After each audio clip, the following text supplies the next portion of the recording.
Donc la France va être obligée de lécher le cul de l'Algérie, je vais t'expliquer pourquoi. Tout simplement parce que, je sais pas si vous êtes au courant, mais depuis février 2022, il y a eu une invasion russe en Ukraine. Vous vous souvenez ? Vous vous rappelez ou pas ? Une invasion russe qui a été commanditée par les États-Unis depuis bien longtemps. Enfin bref, on va pas revenir sur le truc.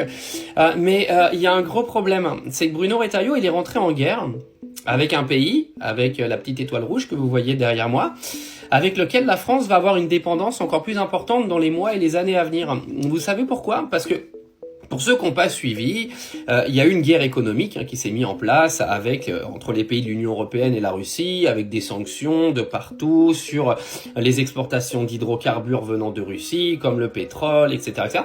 Alors aujourd'hui, la France et l'Union européenne ont largement réduit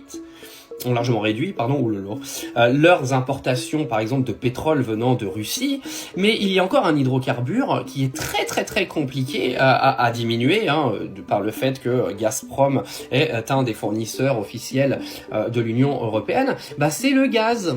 Et figurez-vous que l'Union européenne est venue avec un plan pour que, en gros, la France et l'Union européenne n'importent plus de gaz venant de Russie pour éteindre l'économie russe, comme d'habitude. Sauf que, pour arrêter cette dépendance au gaz russe, va falloir aller trouver le gaz autre part. Et paraîtrait-il que dans ce plan, ils vont augmenter les importations de gaz venant du Qatar, venant des États-Unis et venant de l'Algérie. Oui, donc vous allez vite comprendre pourquoi Emmanuel Macron ne veut pas non plus partir trop en guerre avec son copain Retailleau contre l'Algérie. Tout simplement parce que la France va devenir encore plus dépendante qu'elle ne l'est aujourd'hui du gaz algérien. Alors jusqu'à l'heure d'aujourd'hui, ça représentait je crois entre 10 et 15%, un truc comme ça.